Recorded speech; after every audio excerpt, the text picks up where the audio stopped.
of the Service Employees Union here in Missouri and has been in St. Louis for 8 years, which is a comparatively short period of time by St. Louis standards.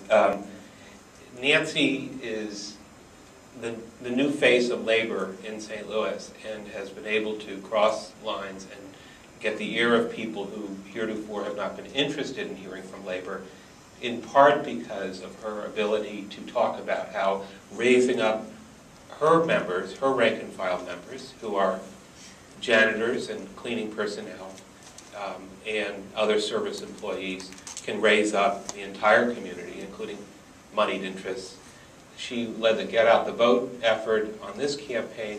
She has been involved in many fights and efforts and nearly hopeless causes and some more promising causes through the years. And so I would ask you to place it into sort of the national context in which you've worked and things that you've worked on since you've been in St. Louis. And, you know, did we get lucky last year, or, you know, where just kind of a bunch of things came together at the right time and people got interested in the same thing at the right time, or is there something more here?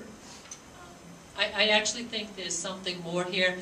SEIU was volatile and very involved in the Give Missourians a Raise, and there were some community groups involved in that, but probably most of the people in this room were not involved in that campaign, and we had been successful. But to echo what Dr. Suggs is saying, in this campaign in St. Louis, we really strive to make sure that there were many more different community groups together working on this, as well as faith-based group and labor unions, to work together to move this forward. We were lucky in the number of percentage that we won by, but we had strategically worked with a lot of people we didn't work with before in order to get this done. So there are times labor people don't get along with various community groups and vice versa, and different churches and synagogues, and I could go on, but everybody put their own personal business at the door and came in and said, we have to get this done. And I think there was a real need once the cuts happened. It helped with the selling of why we had to do this, because most of the faith-based community and labor unions saw people suffering, either their members or people that they knew had a direct impact on the way transit affected their livelihoods. And I think that's very different than a lot of the other campaigns that we've won. And we ran a proactive campaign, and I will say this, I'm sorry if you live in South County or West County, but we purposely did not talk to you, because people, unless we knew what congregation you were with and how you had voted in the past, because we specifically only wanted to target people that we could push to vote yes. And that's the difference in this campaign. In 2008, the campaign, we had the alliance then, and we were engaged, but we didn't get engaged until July, and July, Tom?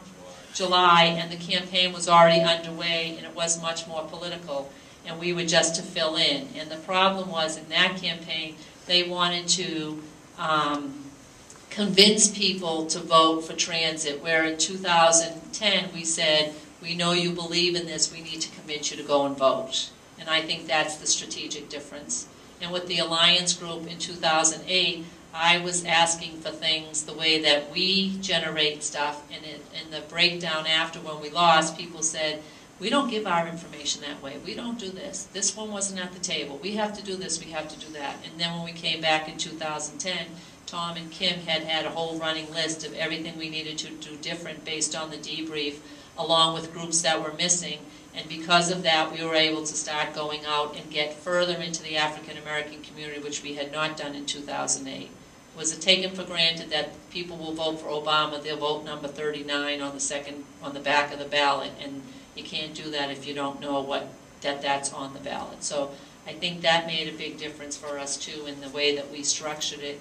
And we also said, tell us how you can communicate with your own people, and that's allowed all of the organizations to communicate with their people and tell us what they were doing, rather than saying, you have to do it this way, which is what we were doing in 2008.